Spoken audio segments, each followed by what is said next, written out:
Hi guys, Janice Vaughn, letting your light shine. All right, guess what? We're on episode 44. 4 is my favorite number, so this one is going to be very special. At least I think so. Funny how that I found some more text messages. I was going through my phone today and I was like, I gotta delete some of these photos and videos and all this stuff, and I was like, oh my gosh. So I came across, remember I was telling you guys in an earlier episode that this man was trying to control my business that I had far before I ever met him. And he goes, I gotta show you this. I cropped out the name, obviously. Okay, you see that? Okay. So what it says is, the guilt trip, here we go, okay. Interesting, I get compliments from a stranger for reaching out to her, but my own wife ridiculed my work. Cool. I don't buy your guilt trips, dude. Business would run smooth if you listen to your husband, but you simply refuse and provide excuses to the only one who has been by your side, me. Seriously? Are you kidding me? You guys, this is the man that never worked, but he tried to tell me how to run my business that I ran just fine before I met him, and I continue to run fine today after he's been gone a year. Sitting here on the patio, indeed, you can read whatever he was saying. Whatever. All right, let's go to the next one and see what we got here. And then he gets demanding, because at this point I didn't respond. I don't respond to unnecessary text messages. Like I got to the point where I was just refusing to respond to somebody who was going to just constantly berate me. I'm like, listen, if you're gonna text me and ask me, you know, what are we gonna do for dinner tonight? I would respond and go, yeah, let's do Italian, let's do Mexican, let's, you know, do burgers, whatever. But if you're gonna berate me, that doesn't deserve a response at all. Like I won't go down that rabbit hole with anybody. So then he starts getting demanding. Okay. He goes, leave my work lanyard. And this is for a guy that he drove Uber or Lyft or whatever he did. And again, this is another man that he tried to run his business. So he only had a temporary job for a couple weeks. I don't even know. But he made like $800 or something, enough to pay a month and a half of child support. Leave my work lanyard on my desk if you take the gray car today. It's in the console. I need it for my rides today. Well, I didn't respond, as you guys can see, but he goes on, he goes, I don't see the lanyard on my desk. Demands. Also, where's my Capital One credit card that was in my wallet? I don't know. What are you talking about, your credit card? And all I said was, I will be back soon and you can grab it, meaning the lanyard, because I must have taken the gray card that day. Why is my credit card taken out of my wallet without me knowing again? Dude, I don't keep track of your credit cards. What are you talking about? So I wrote demand on this in red letters. And then he goes, where are my 2 Starbucks gift cards as well? What is he talking about? I have no idea what he's saying. These are all question marks that I put. Where's a coffee pot? What does that mean? I need coffee and I need to leave here by 2:15.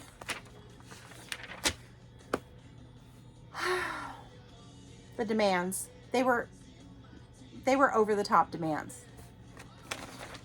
Then I found this. It's a sticky note. I know it's blurry, but it says, office part-time staff, blah, blah, blah. So this is apparently when I was talking to my daughter, who's been my assistant for 4 years. I was talking to her about hiring some additional office staff to do some scanning and some of the, you know, just little stuff that needed to be done, right?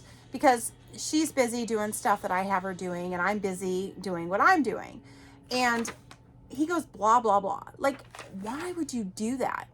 But yet he never, ever, ever could do any of the things that my daughter and I do, because he's never been in the legal field. Never. But he claims to know everything about everything.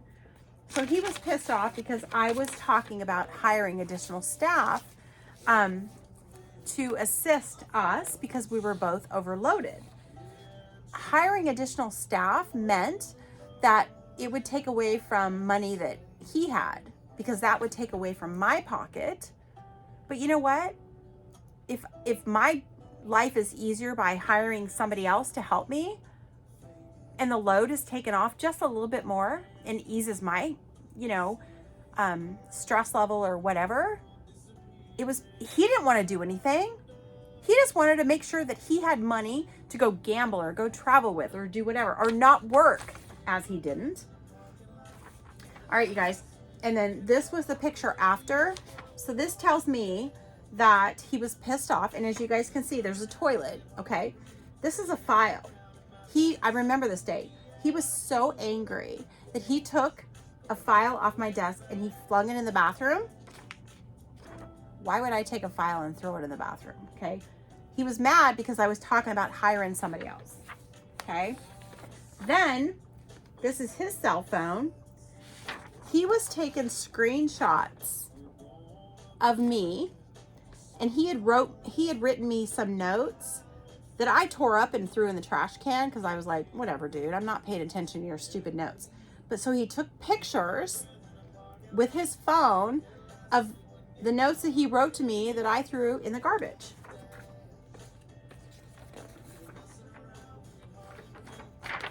More notes. He took family, whatever that means. I don't even know. All right, this is a kicker.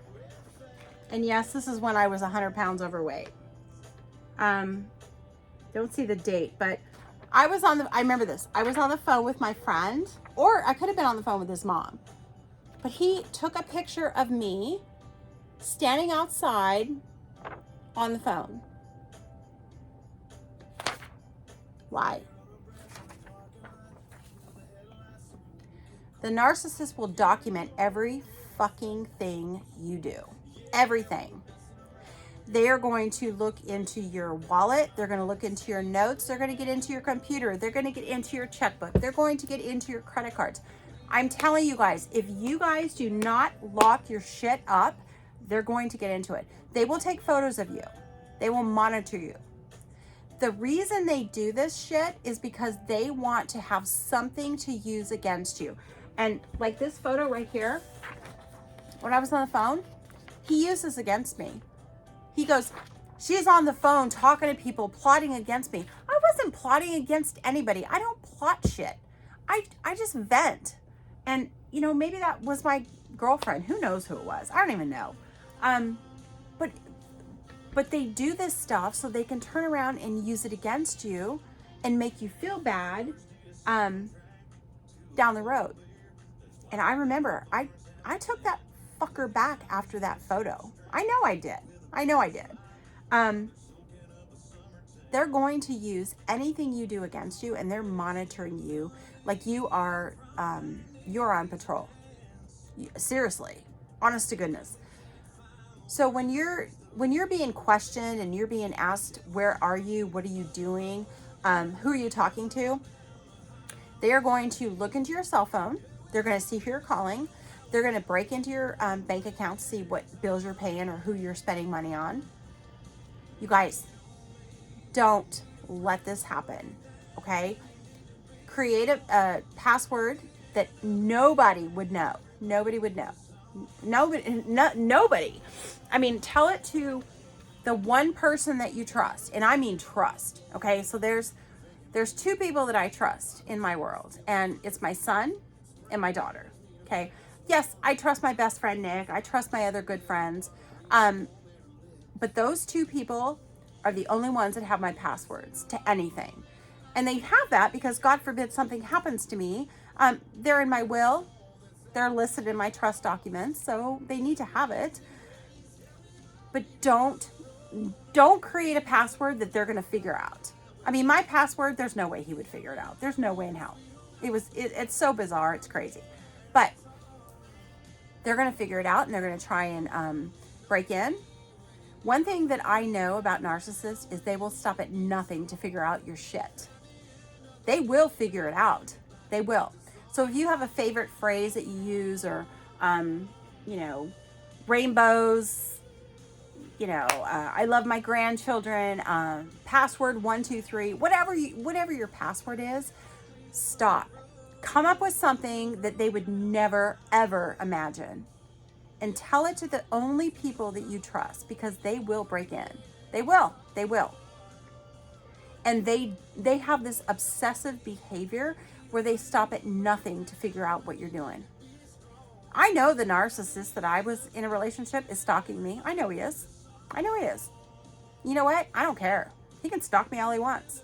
I don't care. I just don't. He doesn't scare me. He doesn't intimidate me. None of that crap. He is so far out of my life. He's just a person that just doesn't matter anymore. But you know what? He chose that, not me. I didn't. I loved him. I adored him, even through his bullshit. But you know what? He's on the other side now, and I don't care. I just don't care anymore. I'm finally over that hump that took me so many years to get over. And I'm at peace. And he's not going to destroy my peace, no matter how hard he tries. He can try all he wants. It's not going to happen. It's just not. It won't. I have too many people in my corner. I am too protected. I have my faith. I'm strong in where I am today, and he won't do it. I won't allow it. I'm not weak like I used to be. I'm strong as fuck right now. Yep, I am. So, protect your stuff and give it to only the people you trust. But this is this crazy shit they do, you guys. You have no idea. And he can sit here and deny all this. These are his text messages, not mine. The handwriting on the sticky notes where he was keeping track of me, it's not my handwriting, it's his. So he can sit here and say that he didn't do it or he didn't say that. Okay, proof is in the pudding, dude. You fucked up. So there you have it. All right, I'll be back soon. All right, guys. Love and light.